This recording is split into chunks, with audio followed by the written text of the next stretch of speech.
வீபிளை movie டைமில் இன்றைக்கி நம்ம பார்க்க போகிற படம் மத கஜராஜா. சுந்தர் சி அவர்களுடைய இயக்கத்தில் விஜய் ஆண்டனியோட இசையில் உருவாகி இருக்கும். இந்த படத்தில் விஷால், சந்தானம், அஞ்சலி, வரலட்சுமி, சரத்குமார், சடகோபன், ரமேஷ், நிதின் சத்யா, சோனு சூட், சுப்புராஜ், மொட்டை ராஜேந்திரன், லலுசபா, சுவாமிநாதன், மறைந்த மணிவண்ணன், மனோபாலா இப்படின்னு பல பிரபலங்கள் இந்த படத்தில் நடிச்சிருக்காங்க. இந்த படத்தில் இப்போ அதோடைய ஸ்பெஷல் என்னன்னு கேட்குறீங்க. இந்த படமே அப்படி ஒரு ஸ்பெஷல் தான். 2013 வருஷத்தில் எடுக்கப்பட்ட இந்த படம் இப்போ 12 வருஷத்துக்கு அப்புறம் ரிலீஸ் பண்ணியிருக்காங்க. ஸோ பல தடைகளை தாண்டி வந்திருந்தாலும் இன்னைக்கு அந்த படம் வேற லெவல் ஹிட் அடிச்சிருக்குன்றது பெரிய விஷயம். நிறைய படங்களுக்கு இது ஒரு முன்னுதாரணமாகவும் இருக்கு அப்படின்றத நம்பலாம். ஏன்னா அந்த அளவுக்கு 12 வருஷத்துக்கு அப்புறம் அதுவும் ஒரே படத்தில் 2 கதை இருக்க மாதிரியான சீக்வன்ஸ் தான் இந்த படமே. ஸோ ரொம்ப சூப்பராக பண்ணியிருக்காரு சுந்தர் சி அவர்கள். சுந்தர் சி அவரோட படம்னாவே எந்த மாற்று கருத்தும் கிடையாது, படம் அந்த அளவுக்கு இருக்கும். இப்படி தாங்க அந்த படத்தில் விஷால், சந்தானம், சடகோபன், ரமேஷ், நிதின் சத்யா இப்படின்னு ஒரு கேங்கே சுற்றிட்டு இருக்கு. ஸோ இவங்களுக்குள்ள நடக்கக்கூடிய ஒரு காமெடியெல்லாம் என்னென்ன மாதிரி அப்படின்றத தான் கொடுத்துருக்காங்க. ஸோ ரொம்ப கவர்ச்சி புயலாகவும் வந்திருக்காங்க. வரலட்சுமி, சரத்குமார் அண்ட் அஞ்சலி இவங்களோட 2 பேரோட நடிப்பும் சொல்லவே தேவையில்ல, அந்த அளவுக்கு நல்லாவும் இருக்கும். கதையோட சாராம்சம் ரொம்ப சூப்பர். இவங்க ஒரு ஆசிரியருடைய திருமணத்துக்கு போறாங்க. அந்த 4 நண்பர்கள்ல 3 பேருக்கு திருமணம் இருக்கு. விஷால் அவர்களுக்கு மட்டும்தான் திருமணம் ஆகலை. அப்படி அங்க இதுக்குள்ள நடக்கக்கூடிய ஒரு கலகலப்பெல்லாம் எப்படி அப்படின்றத தத்ரூபமாக காமிச்சிருக்காங்க. கொஞ்சம் கதையுடைய விறுவிறுப்பை ஏற்றணுன்றதுக்காகவே அங்க ஒரு பெண்ணுக்கு நடக்கக்கூடிய பிரச்சனை, அந்த திருமண பெண்ணுக்கான பிரச்சனையை தீர்க்கிறதுக்கு இந்த 4 பேரும் உதவி பண்ணுறாங்க. அது வேற யாரும் இல்லைங்க, நம்ம விஷாலாகிய ராஜா தான் இந்த விஷயத்தை பண்ணுறாரு. அப்படி என்னென்ன விஷயத்தையும் தெரிஞ்சுக்கிறாரு. ஸோ இதுக்கிடையில் அந்த ஆசிரியரோட மகள் யாரை திருமணம் செஞ்சுக்கிறாங்க, இதுக்கு எப்படியெல்லாம் உதவ போகிறாங்க அப்படின்ற மாதிரியே கதையை ஒரு ட்விஸ்ட் அடிக்கிறாங்க. ஸோ இந்த கேள்வியெல்லாம் பார்க்கும்போது படம் ரொம்ப ஒரு ஸ்மாரான ஒரு விஷயத்தை தான் இருக்குமோ, நம்ம ஏற்கனவே பார்த்த கதையாக தான் இருக்குமோ அப்படின்ட்டு. பட் இருந்தாலுமே அந்த 12 வருஷத்துக்கு அப்புறமும் ஒரு அப்டேட் கிடச்சிருக்கு அந்த படத்தில். அங்கே தான் சுந்தர் சி அவர்கள் செம்மையாக நின்றுருக்காரு.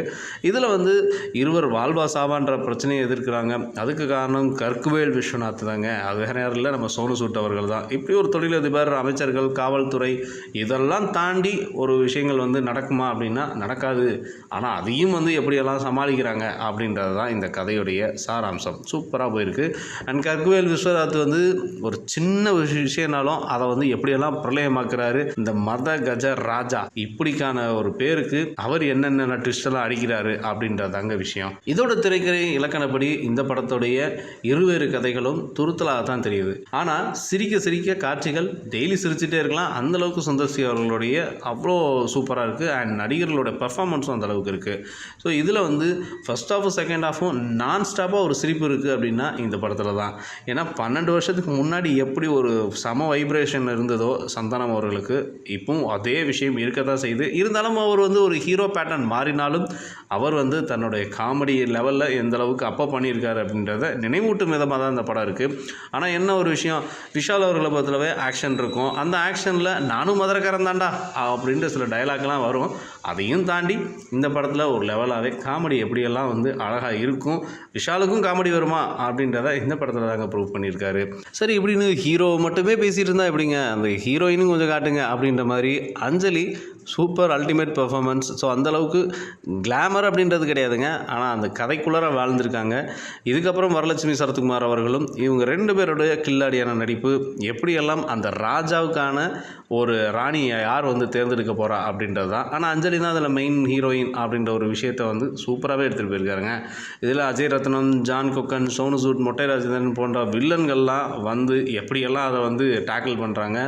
இவர்களில் சோனு சூட் மட்டும் எல்லாருடைய கவனத்தையும் ஈர்க்கிற மாதிரி இருக்கார். இதில் சிம்பிளாக ஒரு ஒன்லைனாக சொல்ல போனால் சந்தானம் அவர்களுக்கு ஏற்ற காமெடி மாதிரி மனைவி அண்ட் மாமியார் இவங்களுடைய காமெடிகளில் செம அல்டிமேட்டாக இருக்குது. அண்ட் மறைந்த மணிவண்ணன் அவர்களும் அவருடைய எப்போவுமே ஒரு இயக்கமே வேறு லெவலில் இருக்கும். ஸோ அதை நடிக்கிறாருனாலும் அதுலேயும் வித்தியாசம் இருக்கும்.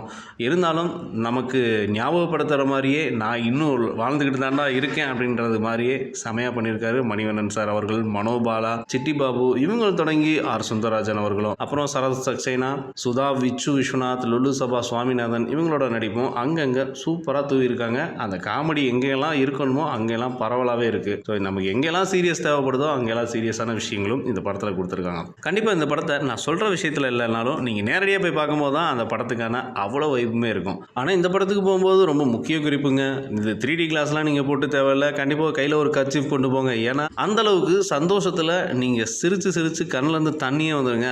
அந்த அளவுக்கு சிரிப்பு இருக்குது. சூப்பராக எடுத்திருக்காங்க மத கஜ ராஜா. மறக்காமல் வீடியோவை லைக் பண்ணுங்கள், சப்ஸ்கிரைப் பண்ணுங்கள், ஷேர் பண்ணுங்கள்.